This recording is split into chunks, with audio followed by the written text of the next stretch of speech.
છે, પણ આપણા બધા વૈષ્ણવોને પણ પ્રભુ તેટલા જ વાલા છે કે આજે મારે વાત કરવી છે વૈષ્ણવ સંપ્રદાયની એકતા વિશે અને મહાપ્રભુજીના જે સેવા પ્રકાર છે તે વિશે. મહાપ્રભુજીએ આપણને વ્રજભક્તોના ભાવથી આપણા માથે ઠાકોરજીની સેવા પધરાવી છે, તો પછી આપણું પણ કર્તવ્ય છે કે આપણે ગોપ ગોપી બનીને તેમની સેવા નિરંતર કરવી જોઈએ. આપણે ગુરુદેવ પાસે બ્રહ્મ સમણ લઈને સેવાનો અધિકાર તો પ્રાપ્ત કરી લીધો છે, પણ આપણે વૈષ્ણવો શું કરે છે, બે ભાગોમાં વિભાજિત કરી રહ્યા છે વૈષ્ણવ સંપ્રદાયને. એક વિભાગ એવો છે કે જેના ત્યાં પુષ્ટ કરેલા ઠાકોરજીની નિત્ય સેવા થઈ રહી છે, અને બીજો વિભાગ એવો છે જેના ત્યાં પુષ્ટ કરેલા ઠાકોરજી નથી પણ ત્યાં પણ નિત્ય સેવા થઈ જ રહી છે. તો પ્રભુની કૃપા તો સર્વ વૈષ્ણવ પર હંમેશા નિરંતર રહે જ છે. તો શા માટે આપણે વૈષ્ણવો આ માટે આવો ભેદભાવ કરી રહ્યા છે? વલ્લભની કૃપાથી આપણા માથે ઠાકોરજીની સેવા પધરાવી છે, અને વલ્લભની કૃપાથી જ આપણને ત્રિલોકીનાથની સેવાનો અધિકાર મળ્યો છે, અને આપણું સૌભાગ્ય છે કે આપણા ઘરે ઠાકોરજી બિરાજે છે, અને આપણે તેને નિત્ય શણગાર કરીને નિત્ય આપણા ભાવથી આપણે તેને બધી સેવા પહોંચાડે છે. તો પછી આપણે વૈષ્ણવો આવો કંઈ ભેદભાવ ન કરતા અને મહાપ્રભુજીના જે બતાવેલા સિદ્ધાંતો છે એમને આપણા જીવનમાં ઉતારો. અને આ મહાપ્રભુજીએ જ્યારે સત્સંગો ગ્રંથોનું વાંચન નિરંતર કરશું તો જ આપણે આપણા ગ્રંથો આપણા સંપ્રદાય વિશે વિશિષ્ટ જ્ઞાન થશે, અને આપણા જે જ્ઞાન અર્જિત થશે તેનાથી જ આપણો સંપ્રદાય આગળ વધશે, અને આપણે સર્વ વૈષ્ણવોએ એક થઈને આપણા સંપ્રદાયને આગળ વધારવાનો પ્રયત્ન કરવો પડશે. હવે મારે વાત કરવી છે મહાપ્રભુજીની જે સેવા પ્રકાર છે તે વિશે. મહાપ્રભુજીનો પહેલો સેવા પ્રકાર છે તનુવેતજા સેવા પ્રકાર, બીજો છે વિત્તજા સેવા પ્રકાર, અને ત્રીજો છે માનસિક સેવા પ્રકાર. તનુવેતજા સેવા પ્રકાર એટલે શું કે જે ઉત્તમમાં ઉત્તમ છે અને જે પવિત્ર છે, અને પ્રભુના સુખનો વિચાર કરીને પ્રભુને અંગીકાર કરાવવું.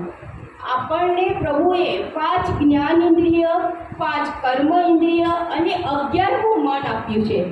તો આપણે વૈષ્ણવોએ જો મનને પ્રભુના નિરંતર રાખશું તો આપણે 10 ઇન્દ્રિય પ્રભુના સેવામાં કાર્યરત થશે જ, અને પ્રભુનું સ્વરૂપ સચ્ચિદાનંદ સ્વરૂપ છે. તો તે સ્વરૂપનો રસ, અલૌકિક રસ અગર આપણને લેવો છે તો આપણે આપણી ઇન્દ્રિયોને તે સ્વરૂપનો અનુભવ કરાવવો પડશે. આપણે રસિકો છે તો આનંદથી પરમાનંદ સુધી જવા માટે આપણે તે આપણે ઇન્દ્રિયોને અનુભવ કરાવવો પડશે. બીજી સેવા છે વિત્તજા સેવા. વિત્તજા સેવા એટલે શું કે જે ધનનો વિનિયોગ પ્રભુની સેવામાં કરવો. જે પણ આપણા પાસે ધન છે તે સેવામાં સત્કર્મોમાં કરવું. આપણું બધું આપેલું પ્રભુનું જ છે, અને પ્રભુનું આપેલું પ્રભુની સેવામાં અર્પણ કરવાનું છે. ત્રીજી છે માનસિક સેવા. માનસિક સેવા એટલે જે મન મસ્તિષ્કમાં ચિંતનમાં નિરંતર પ્રભુનું જ સ્મરણ કરવું. આપણા સમ્મુખ કોઈ સ્વરૂપ નથી, પણ તે સ્વરૂપને આપણે નિરંતર મન મસ્તિષ્કમાં રાખીને ચિંતન કરીને પ્રભુને સેવા પહોંચાડવી છે. તેને કહેવાય છે માનસિક સેવા. મહાપ્રભુજીએ બહુ અનન્ય વૈષ્ણવોને આ સેવા પધરાવી હતી. તો ચાલો વૈષ્ણવો આપણે બધા એક થઈએ અને મહાપ્રભુજીનો 547મો જન્મોત્સવ ખૂબ ઉમંગ ઉત્સાહ સાથે મનાવીએ, અને તન મન ધનથી જે પણ સેવાનો લાવો મળે છે તે સેવાનો લાવો લ્યો અને આપણા જીવનને ધન્ય બનાવો. આપણા જીવનને ધન્ય બનાવવાનો આનાથી વધારે ઉત્તમ કોઈ સમય નહીં મળે. એટલે તમારા બધાના સાથ સહયોગથી જ આ બધો ઉત્સવ ઉમંગનો કાર્યક્રમ સફળ બને છે. તો આપણે બધા વૈષ્ણવને એક જ વિનંતી છે કે તમે બધા વૈષ્ણવો સાથ આપો, સહયોગ આપો, જે બને તે સેવા કરો. તો મહાપ્રભુજીના 547મા જન્મ ઉત્સવની બધા વૈષ્ણવને ખૂબ ખૂબ બધાઈ હો, બધાઈ હો, બધાઈ હો. જય શ્રી કૃષ્ણ. ખૂબ સુંદર નેહાબેન. નેહાબેનનું સ્વાગત જવહરવાસીજી આપ આગળ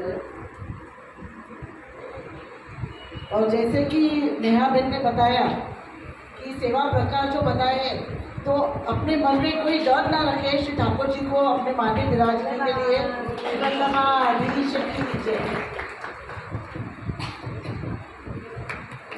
श्री वल्लभा। मैं